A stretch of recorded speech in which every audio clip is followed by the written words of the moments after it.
Hi there, for those of you watching, tonight will be the review for the final for college algebra. If you have any questions along the way, I'm willing to stop, unless I'm going to cover it later on in the session here. So please feel free, there's a chat box, just ask your questions and I'll try and answer them as they kind of come in. And without further ado, let's get started. So we'll start with simplifying the following expressions. You have a couple of problems. Let's take a look. We'll try a different color here so we can distinguish. So we want to simplify this square root of x to the fourth times y to the eighth divided by z to the negative 3 power y cubed and then x to the seventh. So what actually happens here? Well, there's another way you can write that square root, and that's raised to the 1/2 power. So what we have is this x to the fourth, y to the eighth, and then that whole thing is raised to the 1/2 power. And then down below, z to the negative 3, we can write that as 1 over z cubed if we like. Then you have y cubed, and then you have x to the 7th power. So moving forward from here, what actually happens? Well, you can take this 1/2 and you multiply it by each of the exponents. So that makes x squared. We don't have to worry about absolute values because in that case x squared will always be positive. Same thing with y to the fourth. Whereas if it was an odd power here, we would have to put in an absolute value. So now we still have that 1 over z cubed, y cubed, and x to the 7th going on here. Okay, so what do we do from this point forward? Well, the 1 over z cubed, when you have a fraction in the denominator, you basically flip it and multiply. So we'll flip it and multiply it, and so notice this becomes x squared y to the fourth. When we multiply by z cubed over 1, that just puts a z cubed up top.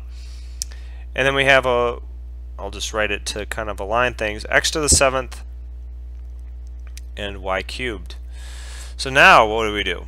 Well, notice how we have x terms right here. Those go together, and so we can subtract those exponents. And same thing with the y terms right here.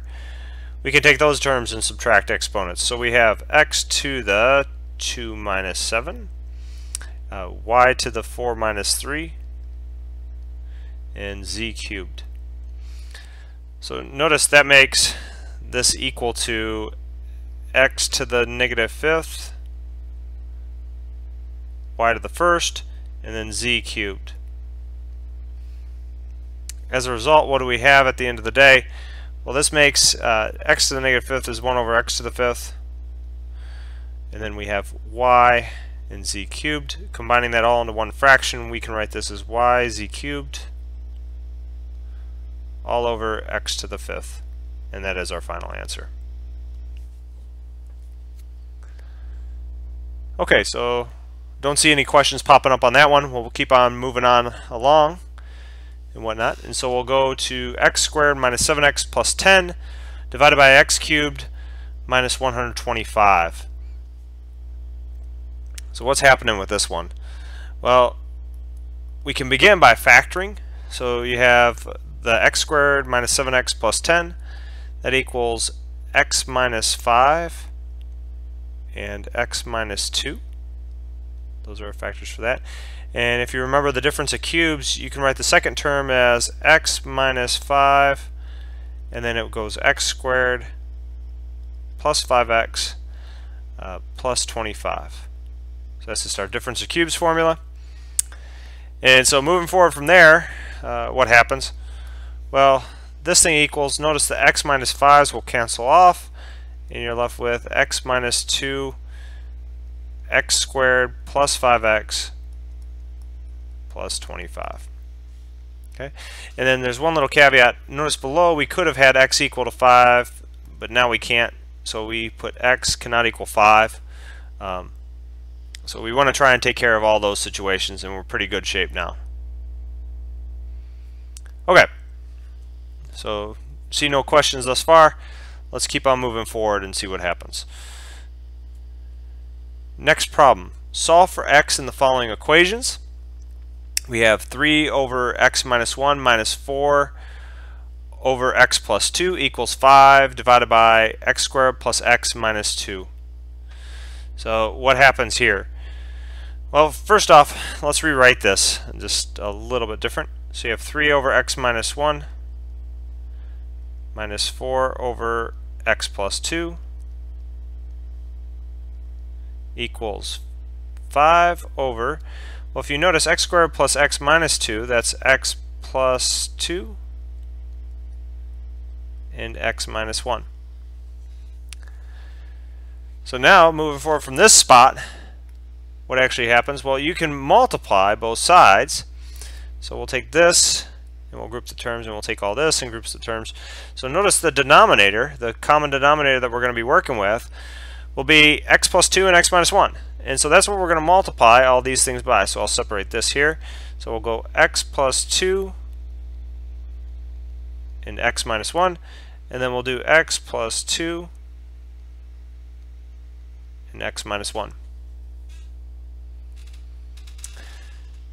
Okay, so moving forward from this spot, what happens? Well, we can take this x plus 2, x minus 1, and distribute it to both terms here.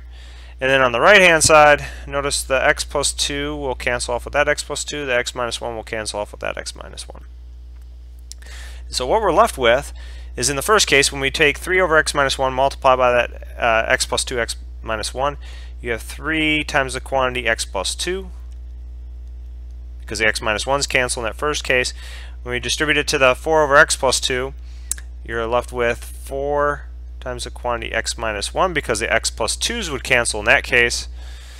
And then this should equal, on the right hand side, 5.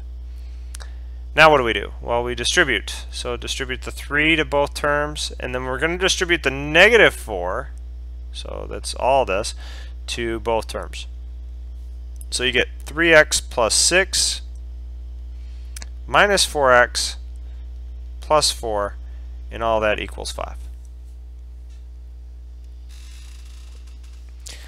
Now moving forward from here, just combine like terms, so we get 7x, oh no, not 7x, my apologies, negative x plus 10 equals 5. So negative x would equal negative 5. And that means if we multiply both sides by negative 1, you get x equals positive 5. And so what you could do is plug in positive 5, check and see if that works, and hopefully it does, and you'd be in great shape. Alright, moving forward to the next problem. We have 4x squared minus 10x equals 2. First off, if you're solving quadratics, you want to try and get the constant on the same side as your variables. That's a little bit different than our linear equation. So you can write this as 4x squared minus 10x minus 2 equals 0. So moving forward from here, we can try and factor, and you can go through all those scenarios. Good luck with that. It's going to be pretty hard in this case. So the thing to remember is the quadratic formula. If you have ax squared plus bx plus c equals 0, the quadratic formula states the solution to this for x is equal to negative b plus or minus square root of b squared minus 4ac all over 2a. Okay, so now going to this point here, what do we have? Well, we have, in our case, a equals 4, b equals negative 10, and c equals negative 2. So for our formula here, we get x equals, goes negative b, so that's negative 10, plus or minus the square root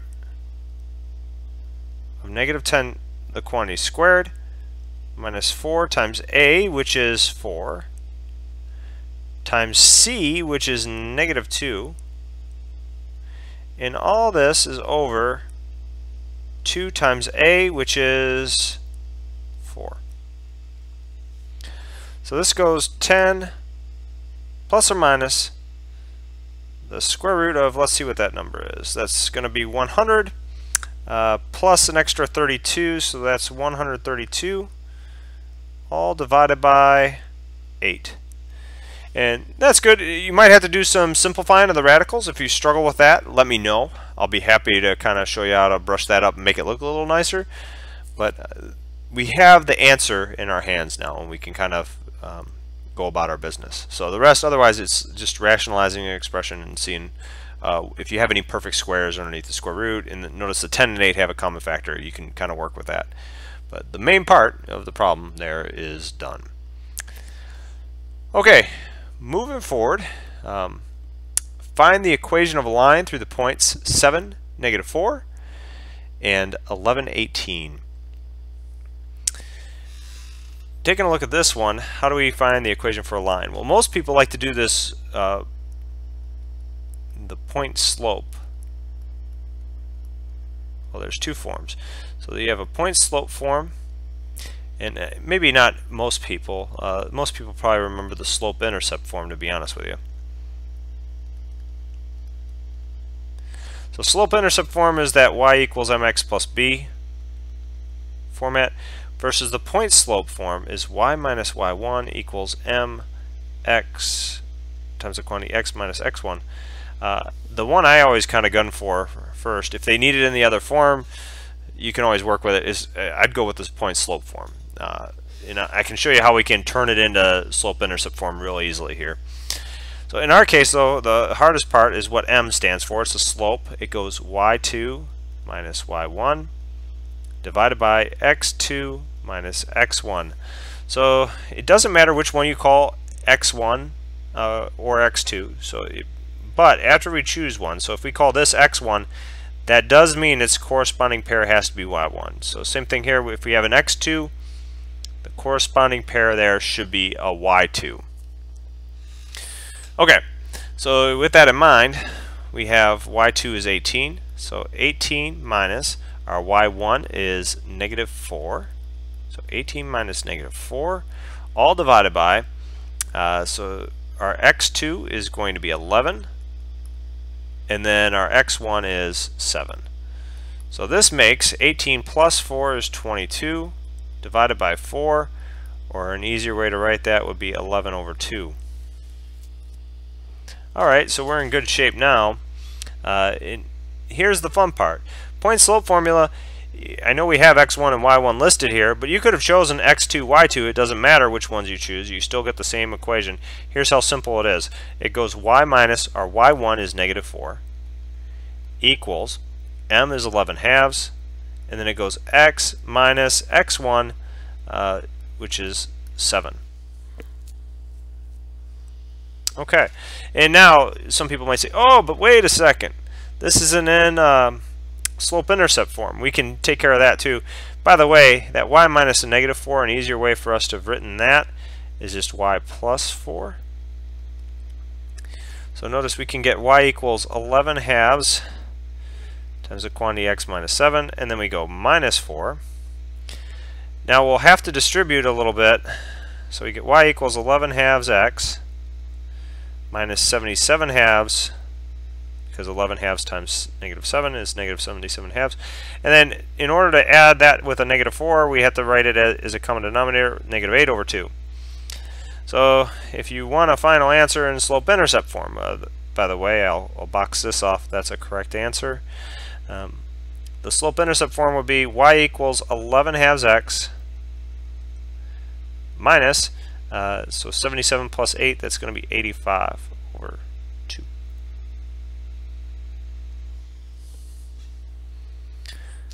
Okay, so since I see no questions thus far, we can kind of move forward into the questions about circles.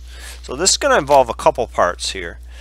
And so looking at circles, we need to remember something here, and that's the formula for a circle is x minus h, the quantity squared, plus y minus k, the quantity squared, equals r squared. And so what's happening there? Well, in this case, h and k is the center of the circle. So in that case, this is done. So we have h equals 3 and k equals 7. Sometimes you might need to use a midpoint formula or things like that, but you can always, hopefully that's listed there pretty easily for us. Now, the other part is r. R is the radius. So if that's the radius, what's happening? Well, we need to use a distance formula. So that's because the distance from 3,7 to 9,4, that would be the radius. So the distance formula, how do we use that? So we're kind of doing two things at once here. The distance formula basically states that the distance between 2 points x1, y1 and x2, y2 is given by the square root of x2 minus x1, the quantity squared, plus y2 minus y1, the quantity squared. Alright, so now what is our x2 and x1 and all that? And so as long as you choose, it doesn't matter which one you want to do for x1. I'll actually go this way first this time, just so you can see what happens if we switch them up. But as soon as I choose x1, I automatically know where my y1 has to be positioned. So it doesn't matter which order we choose the points, though it will work nonetheless. So in our case, our distance equals, so it goes x2, which is 3, minus x1 is 9, and so we're squaring that, plus, so our y2 is 7, and our y1 is 4 squared. So we have, this is the square root of 36 plus 9, which equals the square root of 45. So it looks like we're ready to plug this into our formula.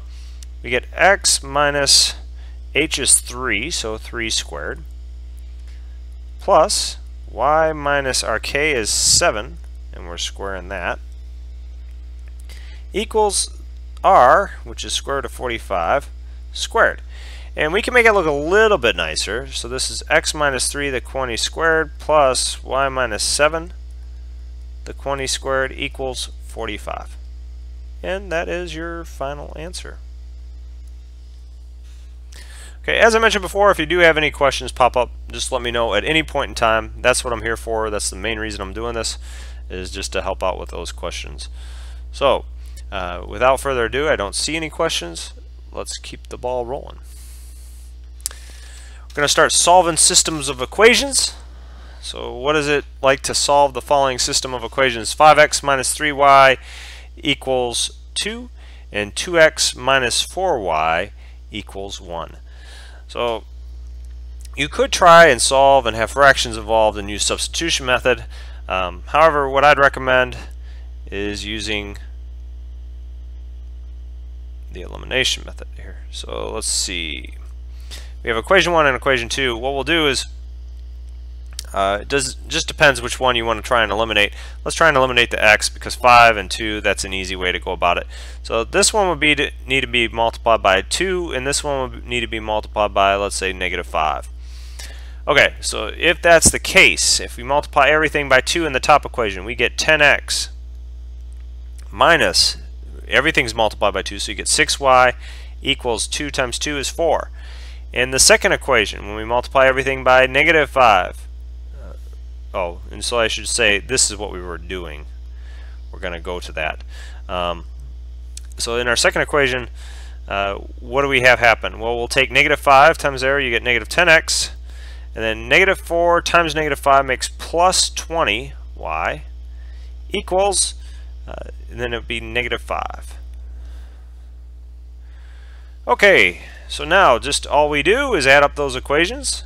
So we'll just put here, put a little plus, and what happens? So you get 0x, so the x's will go away. 20 and minus 6, so that makes plus 14y, and then that should equal negative 1. Hey, that's nice. So what do we have at the end of the day? We have 14y equals negative 1. So y equals negative 1 over 14. Now, the real question, does this matter which equation we plug this into? And our immediate answer is no. So, what we're going to do is, let's pick the easier of the two. And it looks like our second one's easier because we have a 1 sitting on that side when we're talking the denominator. So we have a 2x minus 4. And then y is negative 1 over 14. Equals 1. So notice the minus and minus, so that'll make a plus, so you get 2x, and 4 over 14, you have a common value of 2 in each spot, so that we could write this as 2 over 7, and that equals 1. So 2x equals 1 minus 2 over 7. And then 1, we can rewrite, and so I'll erase that real quick. 1 is just 7 over 7, because you need a common denominator in order to add and subtract fractions. So now what happens? Well, you get 2x equals 5 over 7. Now divide both sides by 2 or multiply both sides by 1/2. Either way, you get this becomes 5 over 14. So that gives us a solution of x equals 5 over 14 and y equals negative 1 over 14. And so notice we didn't even have to really try and do the substitution method. We found an answer, and it went pretty quick when you think about it. So don't be afraid to use other methods besides the substitution method when it comes to solving systems of equations. All right. Let's move on to the next question. Now we're getting into the big business, the function stuff. So we're going to let f of x equal 3x minus 7 divided by that quantity 2 plus 4x, and g of x is going to equal the square root of 3x minus 8. Let's try and solve some values here. So we have, find the following function values. F of 7. All we do here is we just plug in 7 into those values. So you get 3 times 7 minus 7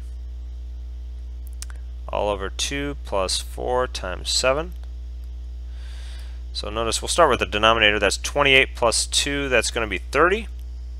Then you have 21 minus 7. That's going to be 14.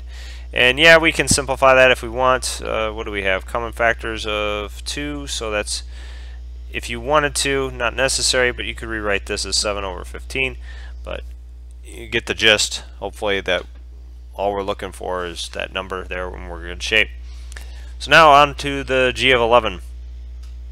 So we want to, and I should have been a little bit more clear here. Notice, what does that mean when we were actually plugging in 7 in for all the x's? So you have an x here and an x here. That's what happened. Same thing for g of 11. It'll be a little bit easier. We only have one x value to plug it in for. So this 11 right here is going to go in for that x. So we have the square root of 3 times 11 minus 8. So 3 times 11 is 33. So 33 minus 8, I believe that's 25. And the square root of 25 equals 5. So we're done there. So now the next one, a lot of people see this open circle and they think multiplication. It is not. It actually means function composition. So what that actually is saying is this is f composed with g of 3. So what the heck does that mean? Well, that means we're going to replace this with what g of 3 is. And g of 3, if you notice, that means 3 is going in for the x. So that's the square root of 3 times 3 minus 8. That's 9 minus 8, and so that's 1. So at the end of the day, f of g of 3 just becomes f of 1. And now we take this 1 and plug it in for all the x's in the f function. So notice you have the 1x here and the second x term right there. So you have 3 times 1 minus 7 all over 2 plus 4 times 1. So that makes negative 4 all over 6. And that should make, what, negative 2/3 is our final answer for that one. Okay, g composed with f of negative 2. Let's take a look as to what happens there. So in this case, same song and dance as composition, so you have g of f of negative 2. What the heck's f of negative 2? Well, when we look at that, we can write this down here. F of negative 2 equals, we'll get 3 times negative 2 minus 7 all over 2 plus 4 times negative 2. So that makes negative 6 minus 7, so that's negative 13 up top. And then we have negative 8 plus 2, that's going to be negative 6 down below. So moving forward from there, what do we get? We get positive 13 over 6. So notice what this says. Now, we can try and plug it in. So we have g of 13 over 6. And let's see what happens. Well, notice this is the square root. We plug it in for the x values. You get 3 times 13 over 6. And then minus 8. Well, the 3 and the 6 would almost cancel, so you have 13 over 2. So you have the square root of 13 over 2 minus 8. But remember, 8 is negative 16, or negative 8 is negative 16 over 2. So you have 13 over 2 minus 16 over 2. Uh-oh. That's the square root of negative 3 over 2. So this results in undefined. Yeah, granted we can talk about complex numbers, but when we're talking about the functions themselves, we're dealing with real valued functions. So this thing is undefined. So this stuff, this is when we have g of, here let me write it here, g composed with f of negative 2 does not exist. And why doesn't it exist? Well, what this ties into is the domain of the function. And that's our next question. What is the domain? And when we do composition, some crazy stuff happens every now and then. So find the domain of f of x, and let's see what happens here. So the domain of f of x, what do we get? Well, notice everything in the numerator, it's fine. Doesn't matter what type of numbers we can plug in. That's what it's going to work no matter what. But so in the denominator, though, you can't divide by 0. And so that's what we'll actually work on, is you don't want to divide by 0, so we have 2 plus 4x cannot equal 0. And the way we kind of do this is we solve for it by treating it as if we solve for x. So you get 4x does not equal negative 2, so x cannot equal negative 2 over 4. Or in other words, x cannot equal negative 1/2. So if you're actually to write the domain, though, what does this mean?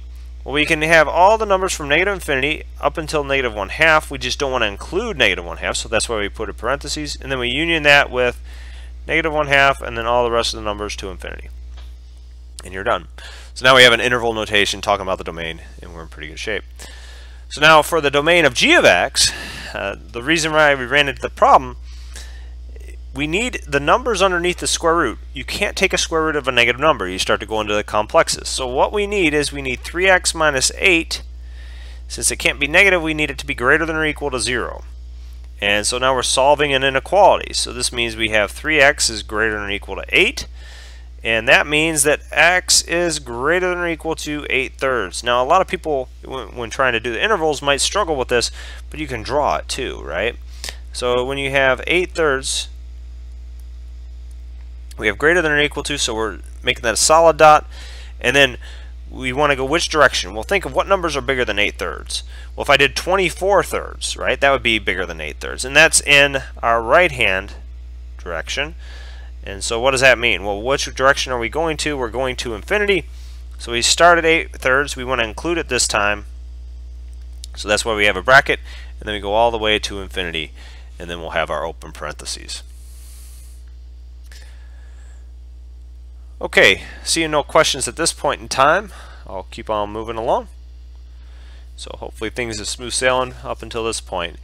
And now we're on to transformations. This is where things get a little bit interesting. So list the transformations performed on f of x needed to obtain the graph g of x equals negative f of x plus 7 plus 19. So the first step, let's think about how can we form, so we want to start with f of x. What's the first thing we want to do? Well, you notice we have a negative there. So we go negative f of x. And what does that do? Well, that corresponds to a reflection over the x-axis. Then what do we want to do? Well, we want to put a plus 7. So you go negative f of x plus 7. What is that talking about? Well, in terms of transformations, remember pluses on the inside of parentheses, that means we're shifting to the left, whereas minuses mean shift to the right. So we want to shift left 7 units, and then the plus outside the parentheses, so negative f of x plus 7 plus 19, what is that? That's a shift up, a vertical shift, up 19 units. So now, how do we actually write this out? Well, begin with f of x.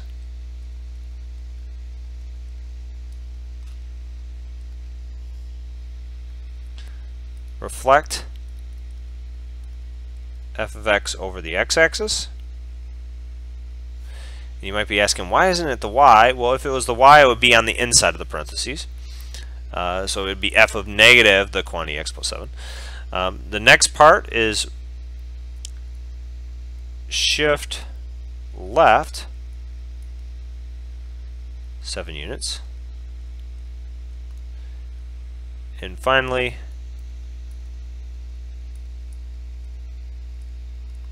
shift up 19 units. Okay. So now let's try and put this all together and see what happens. So notice, what graph does this kind of look like? Well, if we were looking for an f of x, I would say the magical one would be f of x equals x squared, because it's a parabola. So what have we done?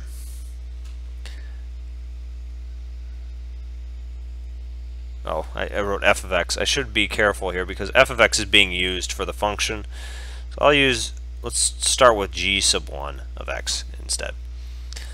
So our first maneuver, notice, would be g sub 2 of x. Now I'm being careful here. We can double check to see if there's any stretches or compressions in a second. That's not going to be too hard. We can always adjust for there. Basically what I'm focusing on is this vertex right there, seeing what's happening. So the first thing what we did is we ended up reflecting over the x-axis, which is g of 2 of x equals negative x squared. So we get that graph. So that's kind of matching what's going on right here. Now, what do we want to do next? Well, our next step, if you notice we shift on our graph, we go 1, 2, 3 units to the right. So because this point is 3, 2 for our vertex. So we'll go 1, 2, 3 units to the right. Now how do we do that? Well, when we think about this, this is going to be g3 of x. Now remember, if we did plus, it goes to the left, so to the right, that means we'll have to end up subtracting instead on the inside of parentheses. So x minus 3 squared is what should happen there. Okay, so last but not least, what do we want to do? We want to shift up 2 units. So 1, 2, 3, 1, 2. And then we have some points going on here, and some points going on here. But this shift up, those couple units, that'll be g4 of x equals, sorry, I'm going to run out of room here, negative x minus 3, the quantity squared, plus our 2 values there. Now, does that match in terms of the compressions and things like that? Well, what we can do is we can plug in. Notice we have a couple other points on our curve, right? So you have the point, for example, this would be 4, 1, and this would be the point 2, 1, and if we compressed any, that would be off. That would vary from this value. So let's check it out. The claim is that f of x, because that's the same as g4 of x, does this equal negative x minus 3, the quantity squared, plus 2? Well, when you plug in 4, notice you get 4 minus 3, which is 1 squared, right? And then minus that, so negative 1 plus 2, that's 1. And plug in 2, you get the same thing happening. So yes, this is exactly the curve we're looking for, and we didn't have to worry about multiplying by some a or b or things like that. So we actually have our function represented, and notice we didn't even touch a calculator or anything like that. So we can do all this stuff just by knowing transformations of functions. All right. So now determine if the following functions are one-to-one. All right. So notice in our first case we have f of x equals 3x minus 7 to the fourth plus 19. In order for it to be one-to-one, that means every input has, I'm sorry, I was saying the function. If two inputs map to the same number, then those inputs have to be equal, right? So if you have two different inputs that map to a different, or to the same, if you have two different inputs that map to the same number, all of a sudden you've run into trouble and you've got a value that doesn't quite make it one-to-one. So notice here, if we take f of 6, just to kind of see what's going on. So you have 6 minus 7 to the fourth plus 19. So notice that would be 1 here, so that's 3 times 1, so that equals 22. In a similar manner though, f of 8 is 3 times 8 minus 7 to the fourth plus 19. That also equals 22. But 6 does not equal 8, right? So f of x is not one-to-one.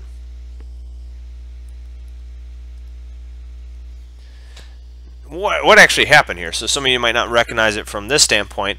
Well, from a graphical standpoint though, a whole different ballgame as to what's going on there. So for a graphical standpoint, here's all you need to do. You take, to check if something's a function, you use the vertical line test. So notice this graph, g of x, passes the vertical line test. But for the one-to-one part, use the horizontal line test. And notice this hits the curve at 3 points. And this line, by the way, is y equals 2. So since y equals 2 touches the graph,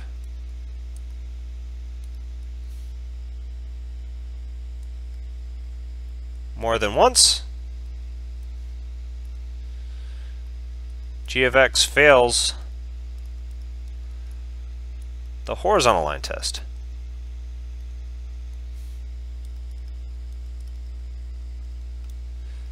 Hence, g of x is not one-to-one.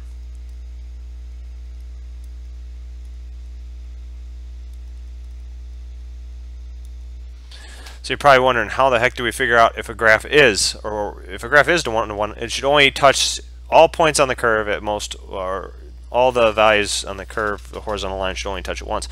If you wanted to see an example of one that is, if we said maybe f1 of x equals, we'll modify this other one real quick, 3x minus 7 the quantity cubed plus 19 is one-to-one. And why is that? Well, this is a transformation of the one-to-one function x cubed, right? So when we do a transformation of a function, notice x cubed passes the horizontal line test. So we've done all sorts of stuff to this. We stretched it and done things like horizontal shift, vertical shift, and things of that nature. But that is not going to affect the overall fact that this is passing that horizontal line test. So there's an example of a one-to-one function if you're looking to see one along the way too. And the nice part about one-to-one functions is they say if a function is one-to-one, then we know it has an inverse. And so that's what we're going to try next, is find the inverse of those functions.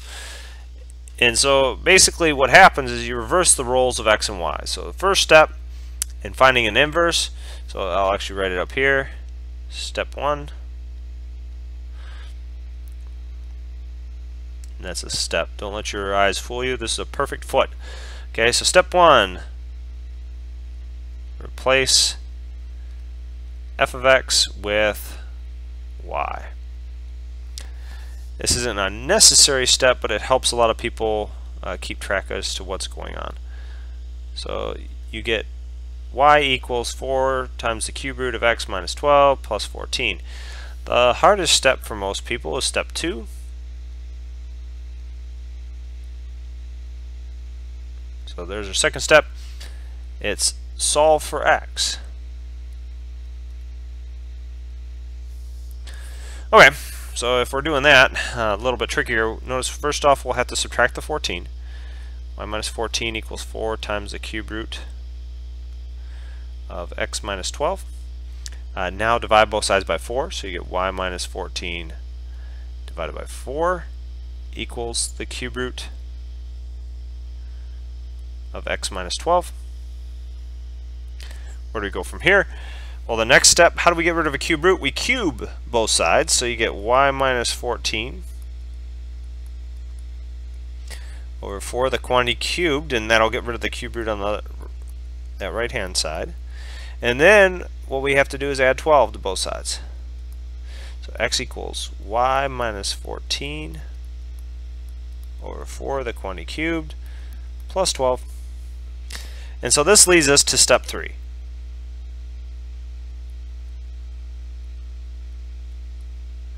So step 3, what we do is we replace x with f inverse of x, assuming our function is f, I should say. And then after we've done that and replace y with x. And that's it. So our last step, and I'm going to switch which side there. Well, actually, I'll leave it on that side just for fun. That means f inverse of x equals, goes x minus 14 because I replaced that y with x. So x minus 14 over 4 cubed plus 12, giving us our final answer in our inverse. Okay, fractions tend to scare people, so I wanted to toss one of those in here as well. So same song and dance, instead of f of x, we're replacing g of x with y now. So it goes y equals 7 minus 3x divided by 4x plus 5. What happens at this point? Well, we multiply by the denominator. So you get y times the quantity 4x plus 5 equals 7 minus 3x. What happens from here? Well, we get 4xy plus 5y equals 7 minus 3x. Now, how the heck do we solve for x? This looks scary for a lot of people. Oh, and by the way, to go from that previous step to the next step is distributing. Most people, what they'll try and do is divide by y and say, oh, I can kind of solve for x, but you have x's on both sides. If you're trying to solve for a variable and you don't see a square or anything like that involved, if it's all linear, which is what happens with this x, get all the x's on one side and everything that doesn't have an x on the other. So that's what we'll do. So first off, moving that 4xy over to the other side, so we have 5y equals 7 minus 3x minus 4xy. And by the way, depending upon which side you have it on, you might have some different things in terms of the negatives. So just a little FYI there. Now subtract the 7 from both sides, so you get 5y minus 7 equals negative 3x minus 4xy. Now what's in common on the right hand side? Well, notice you see an x in both terms. So that's important because we can factor it out. So that's the whole idea. By getting the x terms on one side, you're factoring them out so we can solve for x. So x, and then notice we have negative 3 minus 4y. Now divide both sides by that negative 3 minus 4y. You get 5y minus 7 over negative 3 minus 4y equals x. And so we have the inverse of g of x equals, this is replacing that x with g inverse. So it gets 5x minus 7, replacing that y with 7, over negative 3 minus 4x. By the way, just an FYI, depending upon if you did it on the other side, what we do is we change out all the negative symbols. So if it doesn't have a negative symbol, it becomes negative. This is equivalent to negative 5x plus 7 divided by 3 plus 4x. And all I did was multiply the top by negative 1 on every term and multiply the bottom by negative 1 on every term. So that can confuse some people, but sometimes you'll see a different format for the answer. The only thing that's switched is just the negative symbols on all of them. It happens frequently. It just depends upon when we when we decided to move the x's to this right-hand side over here, that decision is what made it to be negative 3 minus 4x. If we had moved them all to the left-hand side, it would have been 3 plus 4x on the bottom. Okay, so hopefully that makes sense on that part. Let's get moving forward. Find the remainder when dividing x to the fourth minus 5x squared plus 3x minus 9 by x minus 4. So there's a couple different ways to kind of go about this. And most people will use synthetic division. I'm going to actually show the polynomial division the long way because that can work for quadratics as well. So if we go x minus 4 and we're dividing into x to the fourth plus, now the next term you might say is minus 5x squared, but there's actually an x cubed term, whether we realize it or not, and there's a 0 attached to that x cubed term. So that's what trips up a lot of people on this one. So minus 5x squared plus 3x and then minus 9. Okay, so x minus 4. Let's see what happens. If we have to multiply x to get to x to the fourth, what do we want to multiply by? So just like our regular division, we'll go x cubed, and that makes minus, so x cubed times x makes x to the fourth. That's good. So then x cubed times negative 4 makes negative 4x cubed. So what does this do? Well, when we subtract, we get x to the fourth minus x to the fourth. They cancel. That gives us 0x to the fourth, so they're gone. But then 0x cubed minus a negative, that makes a plus 4x cubed. That's going to be plus 4x cubed here. And what do we do in long division when we're doing it the old school way, dividing two numbers?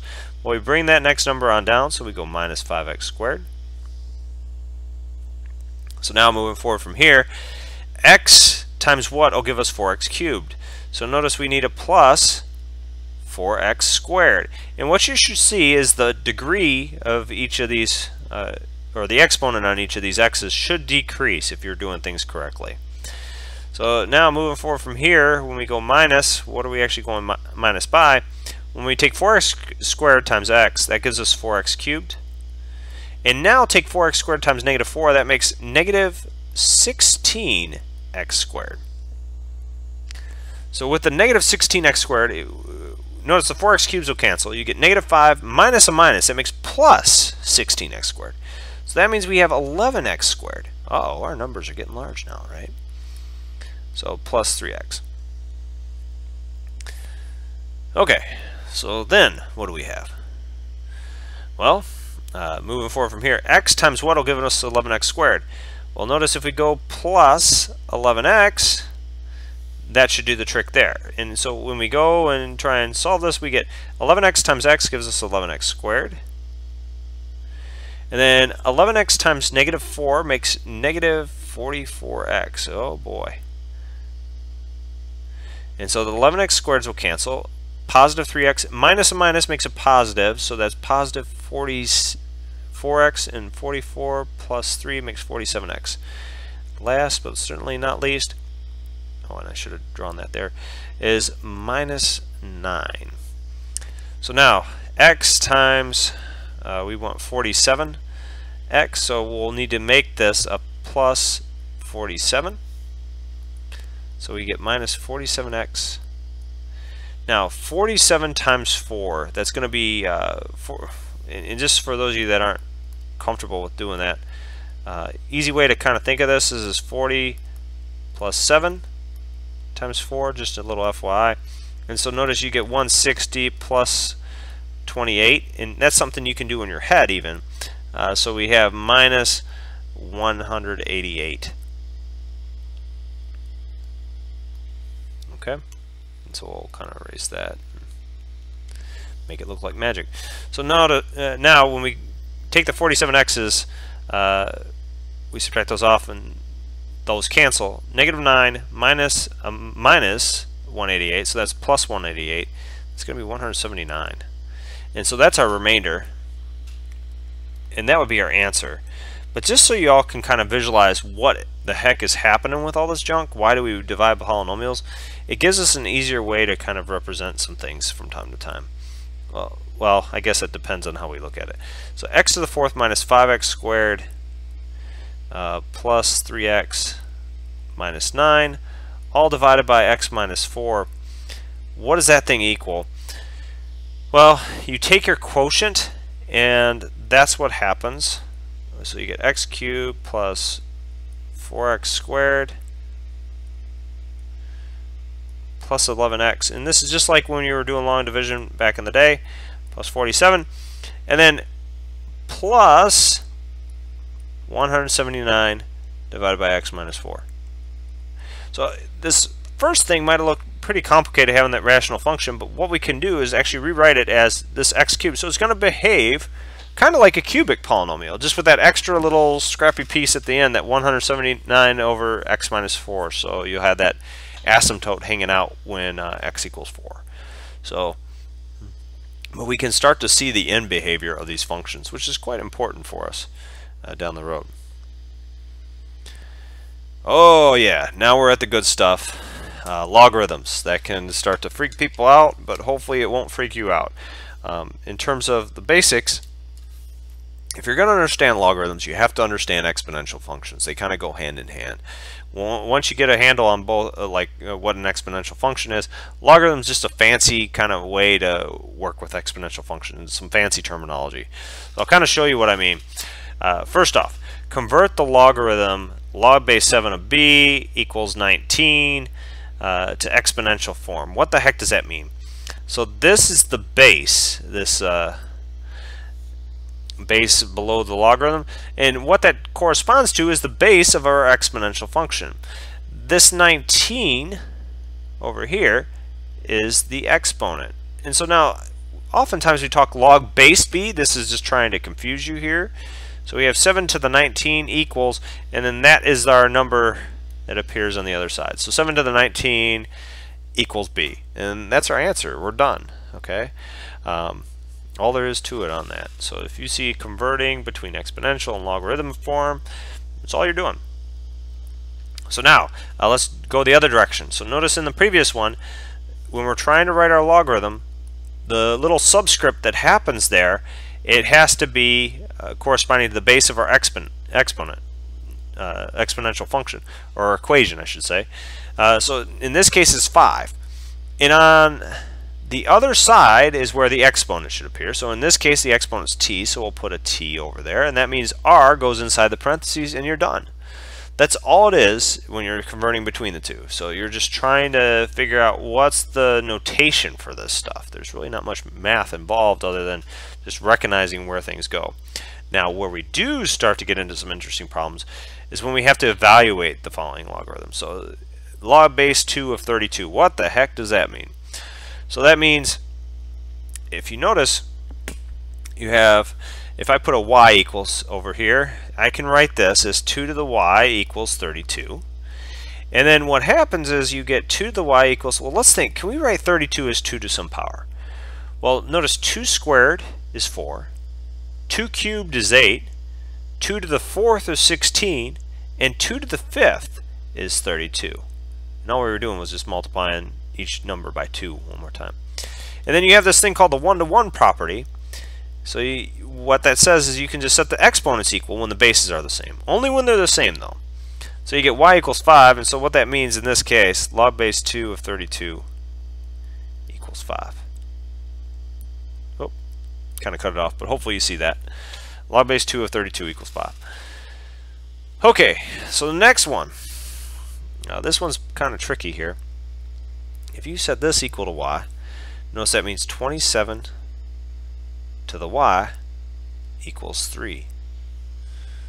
Okay, so as of right now it might be hard to solve, but when you think about it, 27 is, well, 3 squared is 9, and then 3 cubed is 27. So we can rewrite 27 as 3 cubed, and then that is raised to the y. So we can write it this way, equals 3, and that's to the first power. So that means 3 to the 3y equals 3 to the first. And the one-to-one property once again, so we get 3y equals 1, because we're just looking at the exponent. So we tied that exponent to that exponent, and that means y equals 1/3. Or in other words, the cube root of 27 equals 3. Okay, so log base 27 of 3 equals 1/3.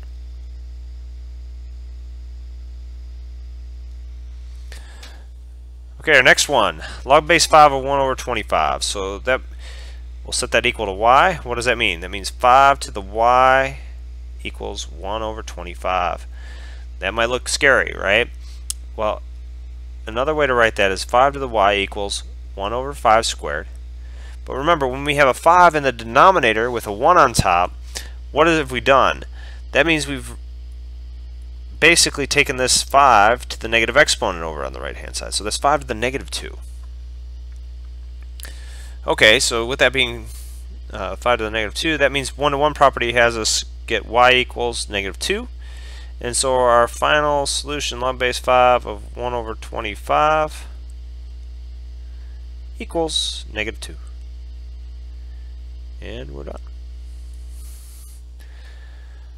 Okay.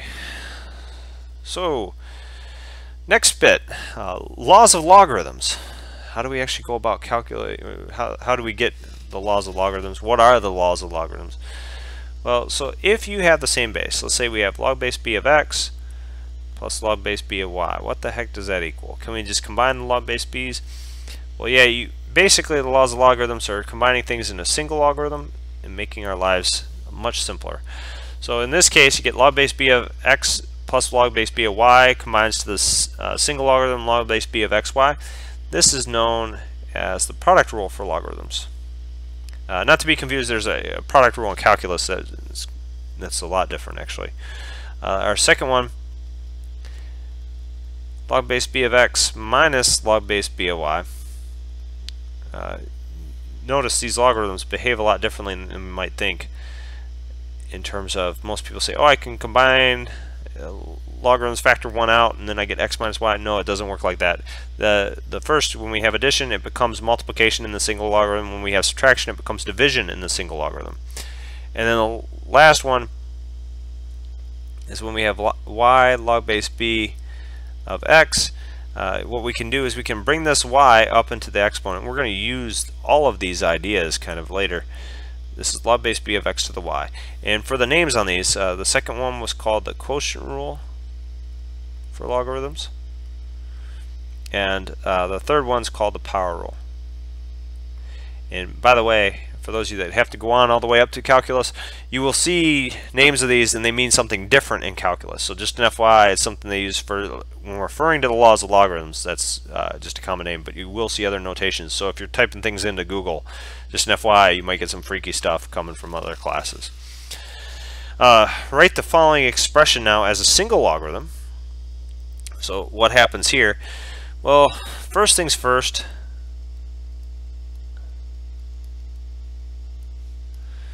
we need to take all these numbers out in front and move them up to the exponent. This is basically the power rule. So we have x plus 2 cubed in the second case. In the last case, we have log of x minus 2 to the 1/2. Oh, by the way, just so you know, if you don't see a base down below, what does that mean our logarithm is? Well, it means it's base 10. So in case you were wondering about that, that's what's happening there. Now this minus, we can combine those first two terms into a single logarithm. So this is equal to, and I should write equals, this is x to the 5th over x plus 2 cubed. And then plus log of, in our second case, x minus 2 to the 1/2, that's just the square root, because 1/2 power is the square root, so square root of x minus 2. Addition makes a product, so this becomes the log of, and when we multiply, that product can go up top. So this is square root of x minus 2 all over x plus 2, the quantity cubed. We got our single logarithm, we're done. Now you might be saying, why the heck would anyone care to do this? Well, actually it helps us solve a lot of word problems coming down the road. We're going to need to use these properties in order to solve them. So that's why we spend some time on the laws of logarithms, exploiting those properties to especially figure out investing time. And moving forward into that, we're going to kind of set that up into investing time. So this is more of the exponential type of stuff. So we have Pam wants to invest $20,000 into a CD with an annual interest rate of 5.25%. Determine how much money would accumulate after 10 years given the compounding times listed below. So compounded monthly, notice that's finite increments. So the formula here that we have is A of t equals P times 1 plus R over N raised to the NT power. Recall that R is the annual interest rate,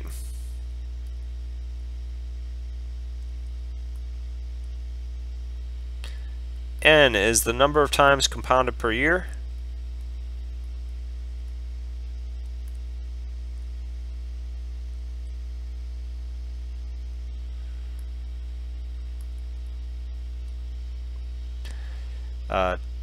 T is the time in years,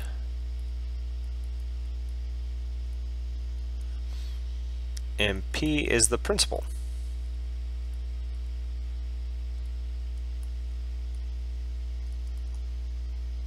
Investment. Okay, so I think we're ready to rock and roll. Oh, and A of T is the amount after T years.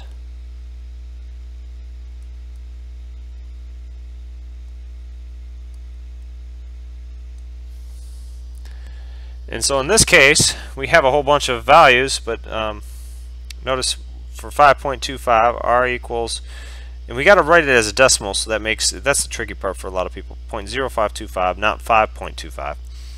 N, if we're compounding monthly, that is 12 times per year.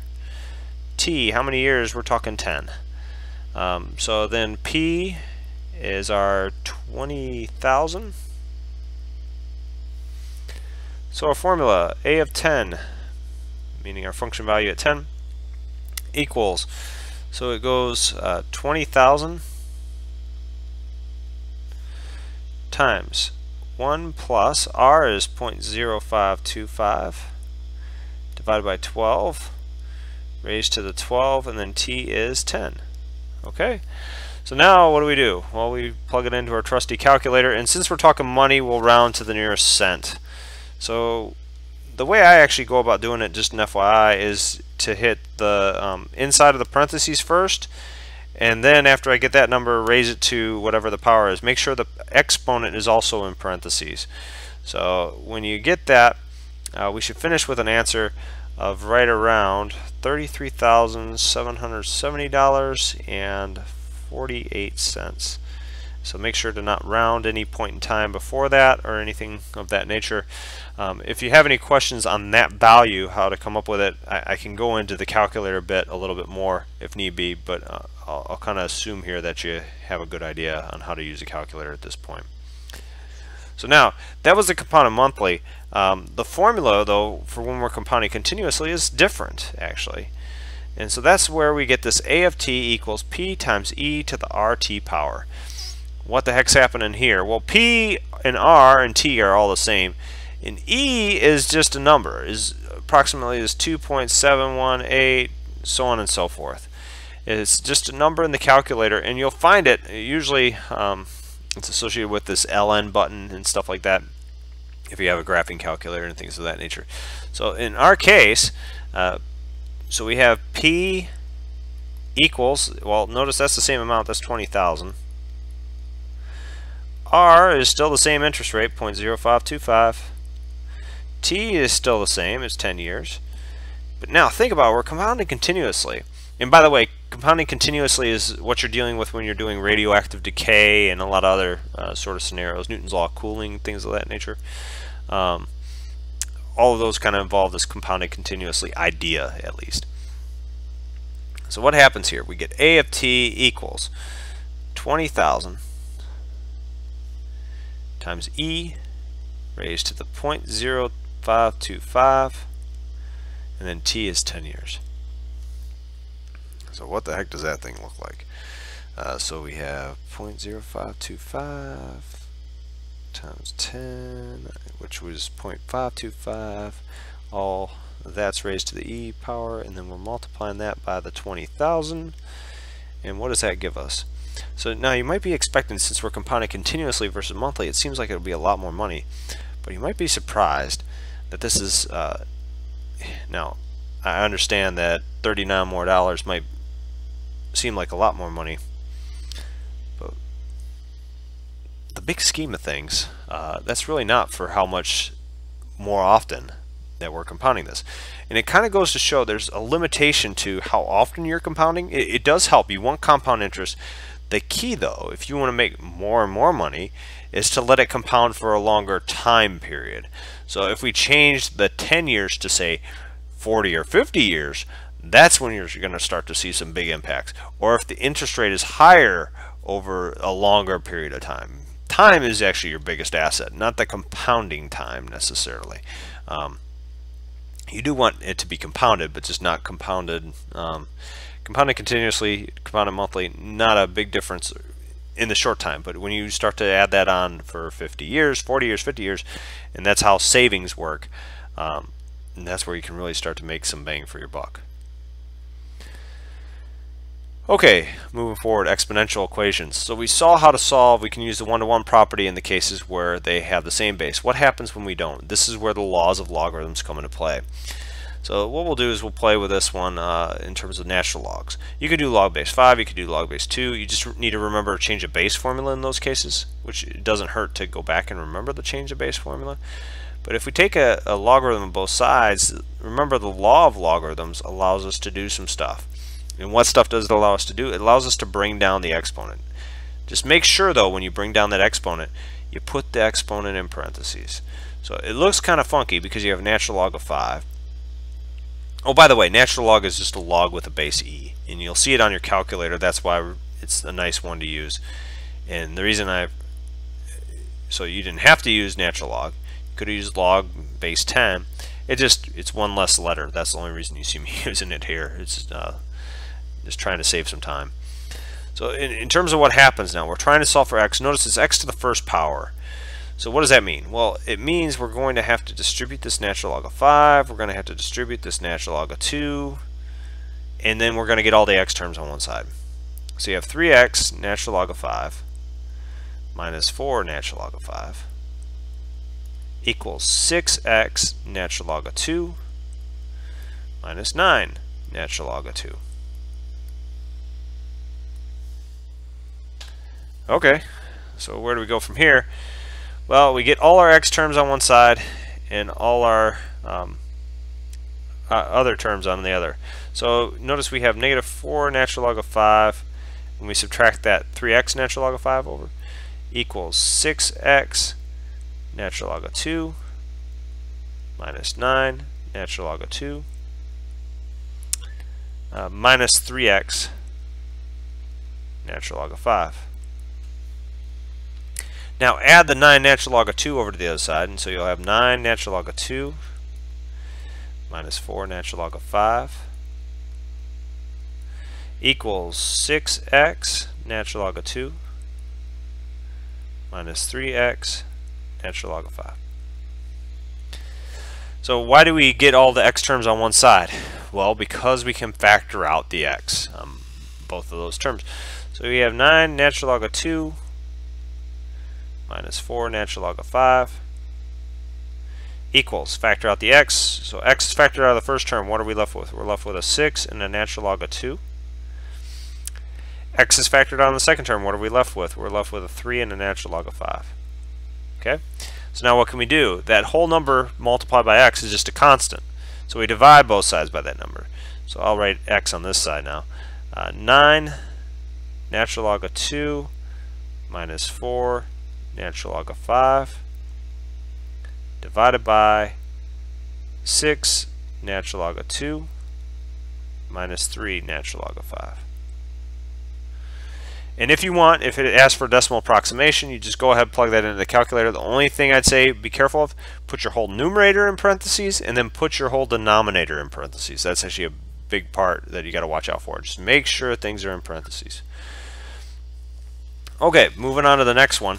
Seeing a problem of this type will be good for us here. So the easiest way to see this is e to the x squared minus 4e to the x plus 3 equals 0. And that might look complicated, right? But what might not look complicated, you can do a substitution. Let's let u equal e to the x, and then we'll kind of talk about this. So then this equation becomes u squared minus 4u plus 3 equals 0. And if we solve for u, notice it's a lot easier. You get u minus 3, u minus 1 equals 0. So what does that mean? Well, u was e to the x. So technically what this became was e to the x minus 3 times e to the x minus 1 equals 0. So what do we do from here is we can just take each factor and set it equal to 0. So you have e to the x minus 3 equals 0. And then you have e to the x minus 1 equals 0. So what does this look like? Well, this is e to the x equals 3. This is e to the x equals 1. So remember, we have this logarithmic form that we can put this in. So remember, this is a log base e of 3 equals x, and this one's a log base e of 1 equals x. But there's a special name for this. Log base e is the natural log, as I just mentioned a little bit ago. So you have x equals, in these cases, is natural log of 3 and natural log of 1. If you recall, though, from your properties logarithms, a log with any base of 1 actually equals a magical number, and it's 0. So you have x equals the natural log of 3 and 0. And you are done. Okay, seeing no questions on that one, move on to the 14th page. So here's another logarithm problem. Solve for x in the following equation: 2 log base 2 of x minus log base 2 of x plus 6 equals 3. So this looks scary because we got two logarithms. So the key is, since they're the same base, let's combine them. So first thing we'll have to do is use that power rule. So you get log base 2 of x squared. That comes from moving that up top. Minus log base 2 of x plus 6 equals 3. Now what do we do? Well, that minus sign, we can use that quotient rule for logarithms. So this is log base 2 of x squared over x plus 6 equals 3. Now we can convert this to exponential form. So you have 2 cubed equals x squared over x plus 6. And these are like some of the equations we did in the beginning of this semester. So we have 8 equals x squared over x plus 6. How do we handle this? Well, we multiply both sides by x plus 6. So 8x plus 6 equals x squared. And so now this is 8x plus 48 equals x squared. Making this equal to 0 so we can solve this quadratic. You get x squared minus 8x minus 48. Okay, so what happens now? Well, can we factor this thing? Let's see.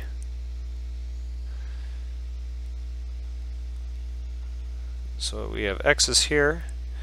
So factors of 48, negative 48, they give you negative 8. So notice 12 times 4 gives us 48. And so if we want to make that negative, pick negative 12 and positive 4. And that should do the trick. So notice now we set each factor equal to 0. So you get x minus 12 equals 0 and x plus 4 equals 0. So what happens here? We get x equals 12 and x equals negative 4. You might say, okay, good, we're done. Not quite. A little more to it. So what happens is we got to check the domain of the logarithms.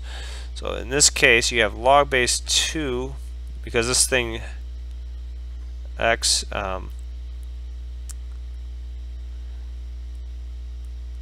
what it requires is that x is greater than 0, and then same thing with log base 2 of x plus 6. That has a requirement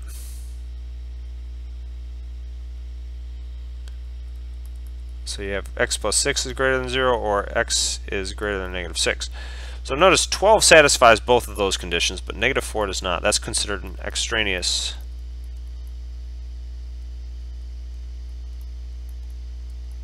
solution. So it means it doesn't need to be there, and it shouldn't have been there in the first place. So our final solution is just x equals 12. Okay. So last but not least, let's finish with a radioactive decay problem. Those are always fun. So after 3 days, a sample of radon-222 has decayed to 78% of its original amount. How long will it take the sample to decay to 30% of its original amount? So if that's the case, we have, what's the formula that we're working with? Well, it's this A of t equals P times E to the RT.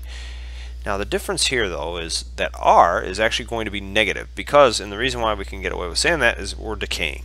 So we can keep that in mind. We're decaying, so this has to be negative. And then our time t, since we're talking days, we'll keep that in days. We can just convert everything, so it's a daily rate of decay versus an annual. So we'll just handle all that at once. So how long will it take? So the first step here, what do we need to work with? After 3 days, it has decayed to 78% of its original amount. It doesn't state what the original amount is, so you actually have some freedom in some cases. You can pretend it's 10, you can pretend it's 100. I'm actually going to pretend it's P still. And the way we can do that is, if you're taking 78% of the original amount, you take just 0.78 times P, that's what our final amount is, and that's P times E, and then we have an R, and then the time is 3. So how the heck do we solve this thing? And what we want to solve for is we're solving for R. So solving for R, because as soon as we have our decay rate, we can then go and plug it back in and figure out how long it takes for 30% of its original amount. So the first thing we do is divide both sides by P. So you get 0.78 P.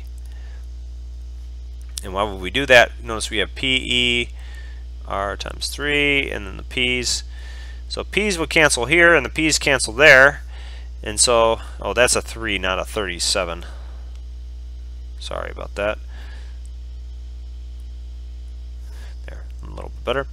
So we get 0.78 equals E to the R times 3. Now what do we do? Well, think this is logarithmic form. Right? We have a base of E. So you have log base E of 0.78 equals R times 3. So when we converted that, notice we get natural log of 0.78, and just writing it as 3R. We can solve now for R, and we get R equals natural log of 0.78 divided by 3, and we're done. Well, not done with the problem, I should say, but we're done with finding the R. Now, what we want to do is how long. So we want to look for T. So we have A of T, what's going to happen? We want 30% of its original amount. So whatever P is, now we want that 30%. So 0.30 P equals P times E, and then R we know. That's natural log of 0.78 divided by 3, and you can find an approximation, but it's better just plug it in and we can solve from there. So now what do we do? Well, our next step,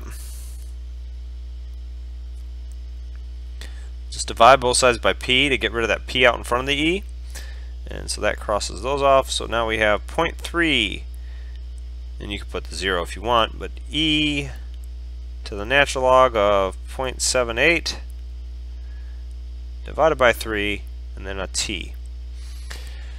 Now, once again, we have this in exponential form. We can move it to logarithmic form. How do we do that? Well, we have a log base E, right, because that's the base of our exponent. Well, actually, I'll give you a slightly different way for those of you that don't like it. Here's another way we can do it using inverses. So you could use the exponential form. That's probably the easiest. But you could take a natural log, or a log base E is what a natural log is. So natural log of both sides. And what does that do for us? Natural log of 0.78 divided by 3 times T. So the natural log and the E, they kind of cancel out. And so you have natural log of 0.3 equals natural log of 0.78 divided by 3, and then we have a t there. So now we divide both sides by that natural log of 0.78 divided by 3, so you get natural log of 0.3 divided by natural log of 0.78 divided by 3, and that should equal t. Now, if we wanted to get a better approximation as to what's going on, we just divide that in the calculator. And an easier way actually to have done it is to go 3 times natural log of 3, or natural log of 0.3 I should say, and divide all that by natural log of 0.78. And so what we end up with, rounding it, I'll go 3 decimal places, it's going to be 14.537